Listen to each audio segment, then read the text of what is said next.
Welcome to My God, a program exploring the spirituality of New Zealanders. There's a lot on offer in today's marketplace, and a lot of the people browsing don't really know what they're looking for. There's a lot on offer in the spiritual marketplace too, and it can be confusing and chaotic trying to make a choice. But Wellingtonian Hugh Tennent has made his. Hugh's found a way to nourish a creative balance between family and a busy architectural practice. But it wasn't always that way. Years ago, he set out on something of a spiritual search that took him halfway around the world.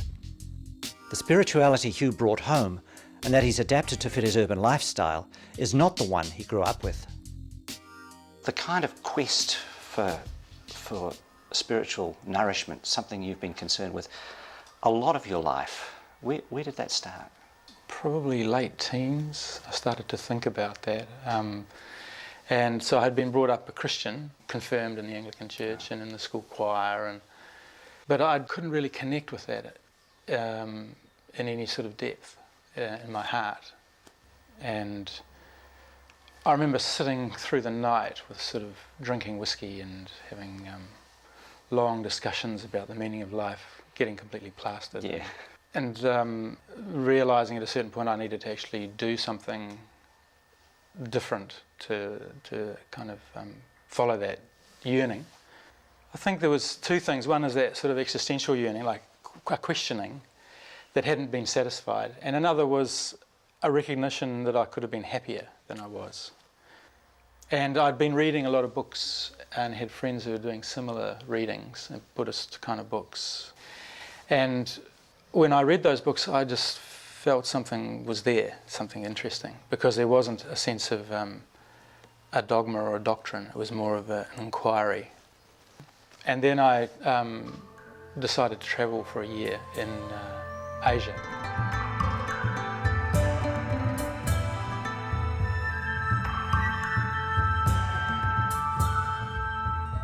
When I got to Thailand, I went and stayed in a monastery in eastern Thailand, where there were Western monks being trained. That was a forest monastery in the Theravadan tradition. There's like rice paddies all around, and then there's this forest, and it's cooler in the trees, and in the middle of the forest there's a sala and these huts, and the monks live there. Their days are just composed of sitting and walking meditation. So that was quite an experience for me. I was just there for a couple of weeks, but after 4 days you have to shave your head. So you did that? I did that. Yeah. Right. And that used to get caught in the mosquito net, you know, when you get bristles on your head. Was it easy? Did you just roll up to the door of the monastery and say, hey, I'd like to hang out here for a while? Yeah, but you have to submit to the routine. Right. Like you can't take a crate of beer in there. And The forest tradition was interesting because the monks were into meditation, and they were really into the sort of enlightenment quest, or that sort of deep understanding through the meditation. So they're trying to live the life of that was around when the historical Buddha first created the monastic sangha. Right. So what's that like? What's that lifestyle like? Like they live with 227 rules, they don't have money, they can't grow vegetables. They are very interdependent with the lay people because they have to go out and be fed. And they only eat up till noon, and the idea of that was that they're not bothering the lay people all day. You know, trying to eat one meal a day, you know, sort of like for a guy like me, it's just sort of like pile it on. Yeah. Because you're so frightened of being hungry, you know, and of course you just get so sort of bloated and then sit with a great weight for the next few hours.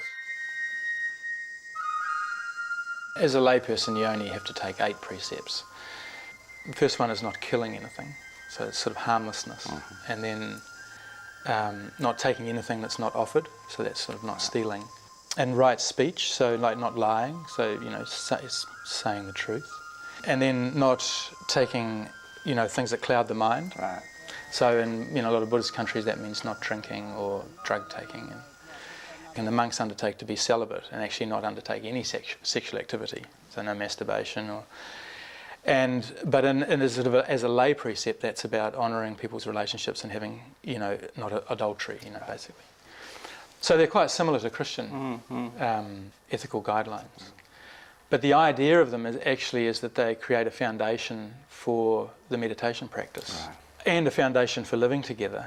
But you notice, particularly if you are sort of breaking any of those, then the conditions for being able to do the spiritual inquiry are upset, right. as it were. So it's not really like a doctrine from on high, but it's more about It's actually about supporting how you're going to support. go about this Yeah. meditation. Yeah. Historically, all the rules that happen for the monks, the Buddha, this is the way the stories go, is that he would make up a rule when someone transgressed something, and so we better have a rule so that so that the list got longer. So and that longer. these things don't get in the way, really, though. Yeah, that's right. And like the thing about the food thing, it's just about making a good symbiotic relationship with the people that are sustaining the community. One morning on Arms Round, I said to the monk, if everyone became celibate, then there'd be no human race. And his response was, well, why be so attached to the human race? Which was a little bit kind of... That's great. But, that's the party line.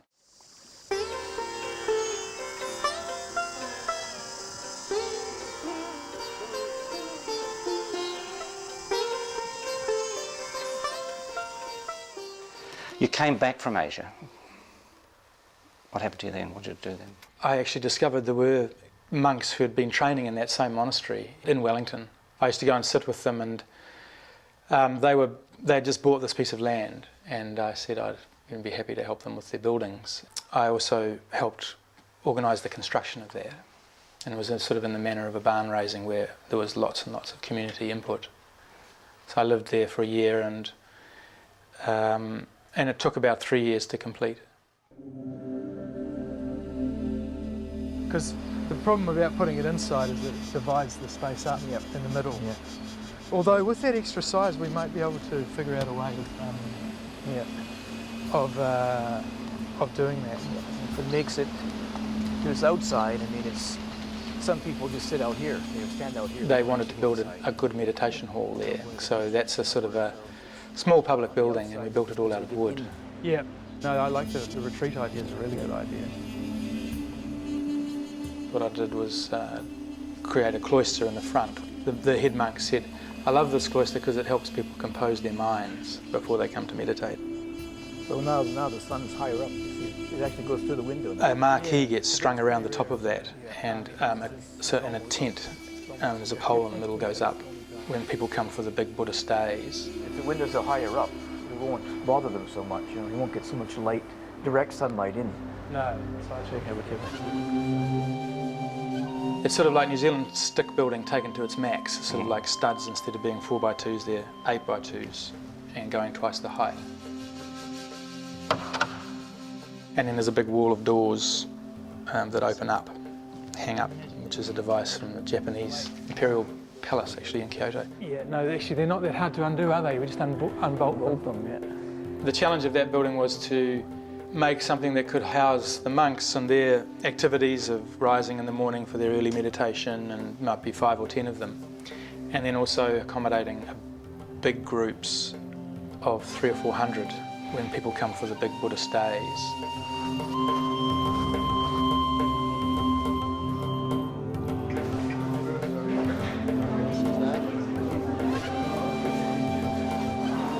So that was really a culmination of the two loves of architecture and the Dharma, the meditation. Do they fit together well, the meditation and architecture?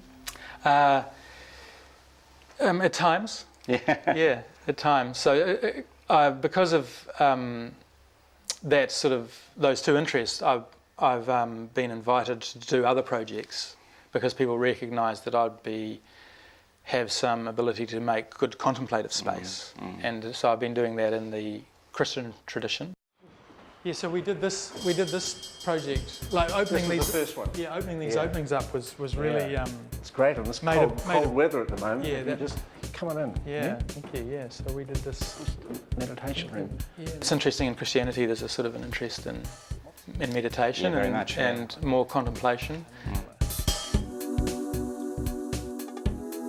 And rather than the big volumes, with beautiful volumes of the lovely churches, there's also a desire for some smaller spaces. So I've done that on a couple of churches. Also done a design for some Trappist monks at Kopua, Southern Star Abbey in Hawke's Bay. Very lovely project, and it still is. It's sort of a long-term project where the monks there are very similar in many ways to Buddhist monks. You know, it's the same basic endeavour, I think.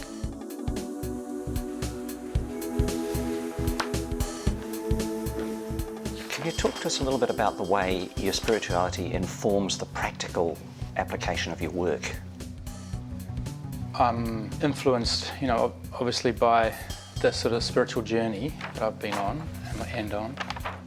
It's good to see some joineries here, eh? Yeah, it's fantastic to get us here now. Usual story. Say with the design of houses, it has to be, you know, obviously a response to the clients, the specific clients, but I like to think a little bit beyond the specific clients because it'll live longer than they will, and people change their buildings. I like to think of what all of those materials and all that effort coming together is going to be for other people. And it's a half house joint vertically, yeah. Gotcha. I also think of a house as a place of repose and sort of rejuvenation, so in some ways trying to design spaces that and encourage that kind of influence on the inhabitants. My work tends to be seeking a kind of a timeless sort of feel rather than very temporal and fleeting.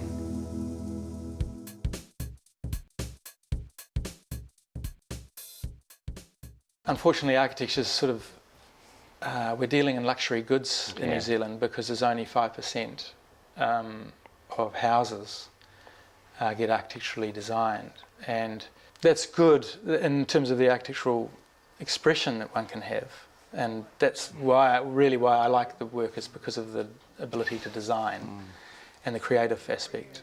Has your spirituality ever challenged the kind of jobs you've been willing to take up? There is a sense of wanting to do buildings that are you know, good for, that have good functions. So we do quite a lot of school and community type projects. Occasionally, you know, there's some bottom lines that I wouldn't want to do sort of projects for, and I was asked to work on an avionics building for the Air Force, which was the weapon systems for jets, and I didn't want to do that. But I'm not a sort of a card-carrying Buddhist in terms of following rules. I sort of keep a fairly situation by situation response.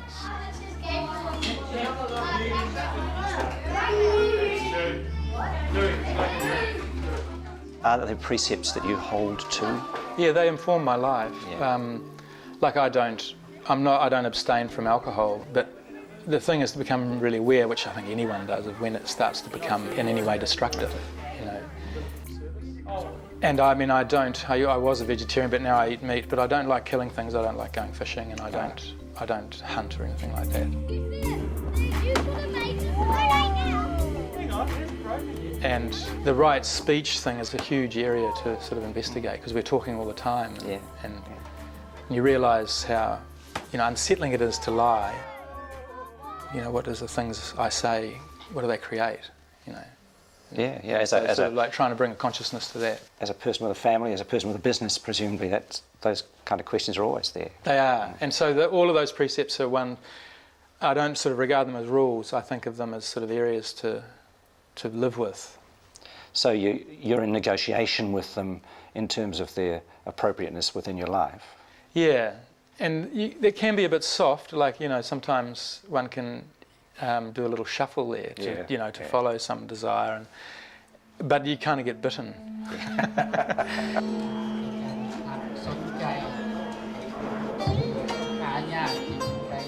You know, I thought about being a monk. I had this voice come up and said, "You will be a monk." You know, sort of arose in my consciousness, and I thought, oh. And I thought, all right, well, this is big news. Yes. And I thought, I better go and phone my mother. And I went to the teacher and said, I've got to phone my mother. And fortunately, my teacher, who's very wise, said, When you have thoughts about that, just say not now, later. Wait till the end of the retreat. So, and by the end of the retreat, the idea had passed, lost its ardour.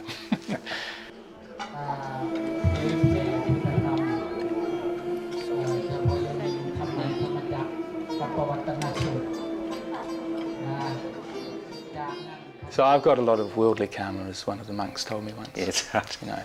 Yeah. And it's sort of the love of my work and family life. And that's okay. Yeah, that's good. I mean, I think this is really the interesting thing about these ideas and these practices coming to the West. It's like, what do we do with them? Atiyampi Buddhang Saranang Gacchami. Atiyampi Buddhang Saranang Gacchami. Atiyampi Dhammang Saranang Gacchami. Atiyampi Dhammang Saranang Gacchami. Tell me about who the Buddha is for you. The Buddha for me is an historical figure who was supposed to have been around 2,500 years ago in northern India. And he was a person who had sort of very deep understandings and then came and decided to teach those. And out of that, this whole thing developed over time. And like Christianity, it went through centuries of culture and this and that. Right. And then there's Buddha nature, which is inherent in each of us, which is just the recognition of that underlying nature. And so the experience is one of just realising that really everything is just happening.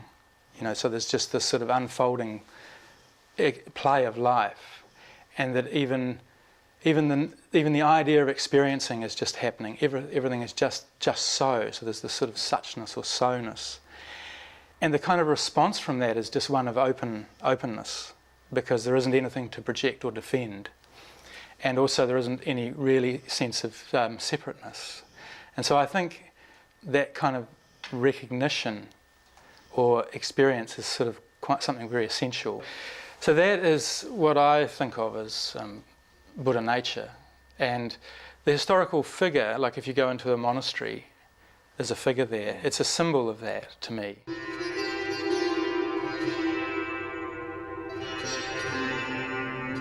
Some people might describe wisdom as kind of intellectual knowledge, or we get our degree from the university. But to me, wisdom is knowing yourself. And in a way, probably this is the hardest wisdom, because it's easier to read the books about it, but I find my experience is it's much harder to see it inside.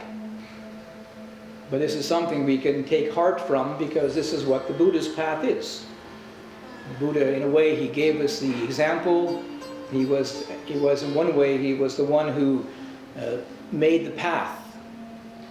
In a way, he was the first. And what the Buddha said about the concentration practices is that to just keep going for the very, very refined mind states that you get from focusing on one thing is not what it's about, because you don't actually develop any understanding. You just have the mind state and then it disappears. Right. And so what he was interested in was creating the conditions for an inquiry to understand, what's going on in life, what life is about, and that is more interesting. So it's about cultivating wisdom.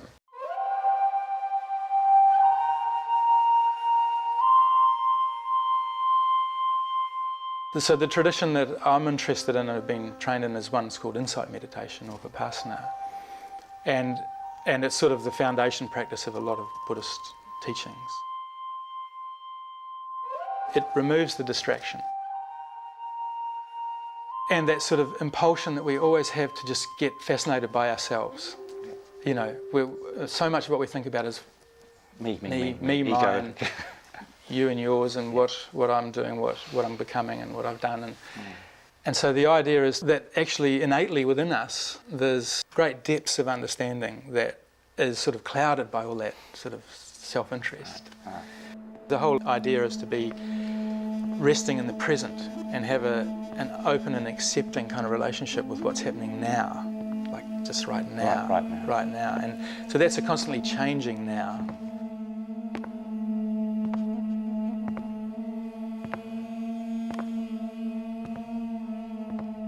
as you kind of sit and you sort of start to recognise the changefulness, and then you sort of start to see, well, I can't actually stop a thought arising, it just comes up. Yeah.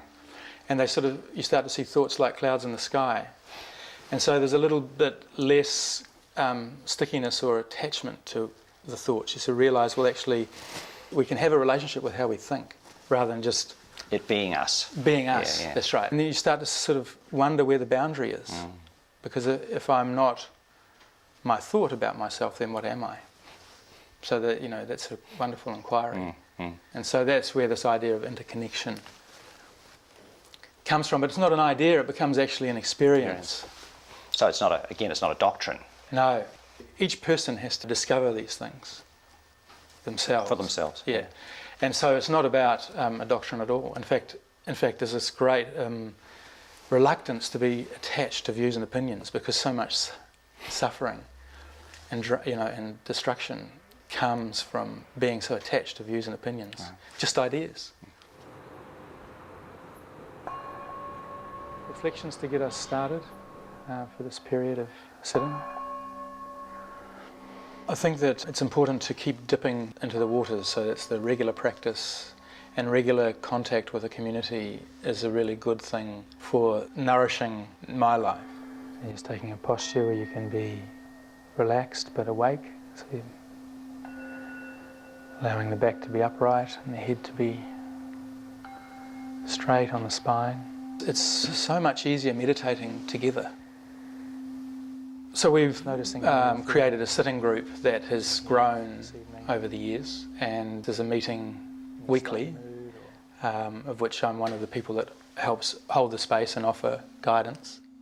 Reconnecting with the present moment as we drift away from that sense of knowing what's happening right now. The sole purpose really of the group is to create occasions for people to do meditation. And so some people want to do that for just to have some peace of mind, and or to deal with some sort of sense of a tangle within themselves, to get, you know, and other people have a sort of a spiritual yearning, and sometimes that is a thing that gets cultivated and developed along the way. Spiritual friends in my own life are very, very important. It's good to be near them and to share this aspect of life with them.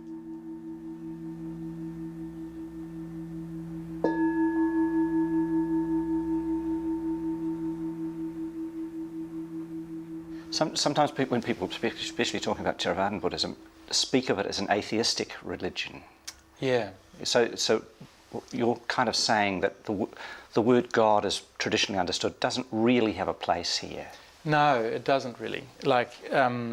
I guess it is atheistic. The Buddha is talked about more in the manner of a doctor rather than a priest. Right. So he was interested in suffering, and was very honest to say, well, there is old age, there's sickness, there's death, and there's all this sort of suffering in life. There must be more. There must be another way. There must be some freedom from this. And so that was his sort of quest and his sort of discovery. And so he's more in the manner of a doctor with some medicine. And he in terms of questions about where did it all come from and a great creator and things like that, he said that those are imponderables. Right. And they're really not what he was interested in.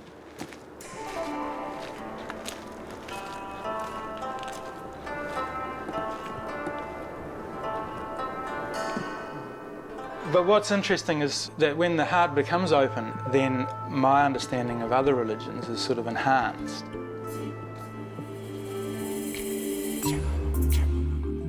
I think I sort of grew to have an appreciation of the Christ story and Christianity, and I can see the practices that Islamic people follow and the way they are, identify and unify with a God, and all of those things are all, to me, just the same endeavour to explore that spiritual nature that we have. You've a partner, you've 2 young kids. Yeah. Yeah. How does all this work with a family? Integrating them into our life, into the family life, is something we experiment with, because we're not following like an Asian model. We don't go to the temple very much, as it were. We do a little blessing before the meal when we're all together, but we're not, that'll get missed from time to time. So we try different things. Well, the little kids find it hard to sit still. So we've gone through periods of trying to make them sit still, or they just see mum and dad doing meditation, and at times it loses, we lose focus on it, and I think Susie's really strong on wanting that to be more a part of their lives, and I'm a little bit more sort of holding the osmotic view. Right. We talked at the very beginning about you having been on something of a quest for spiritual nourishment for most of your life, really. Yeah. Do you feel you're reaching the end of that quest, or is it an ongoing thing? I think that the sense of questing has finished for me, so I don't feel like I'm a seeker in a way that I have done in the past. And the challenge in life now for me is integrating my understanding. So, and that's as big, if not more, a challenge than the seeking was. So it's like you've got these insights and some technologies particularly from the Buddhist tradition, and sought to integrate them into your real life here in New Zealand. Yeah. But you still got to do the work on continuing to make that effective. Yeah, you do. It's the sort of that thing of application, and bringing the sort of best of oneself forward, and trying to live in a way that aligns with what I know deeply. Some purists might say that this kind of eclectic approach that you're taking lacks a certain ideological purity or something like that. Yeah, they might do. Yeah, they might do. There's now, and wonderfully so, a great range of things that people can explore. There's just meditations of this and that kind. And I think that's a great thing, that there's a diversity, because it would be foolish to think that everyone is going to adopt one kind of tradition, and unrealistic. But I think that at a certain point, one needs to find something that you're comfortable with, and then really go for it, and apply to get the depth. Otherwise, you can skim across the top, and that does take effort, and energy. So once you've filled your trolley at the spiritual supermarket, you've still to take it home and cook with it. Yeah, and also, and sort of try and really get good at one dish. Right.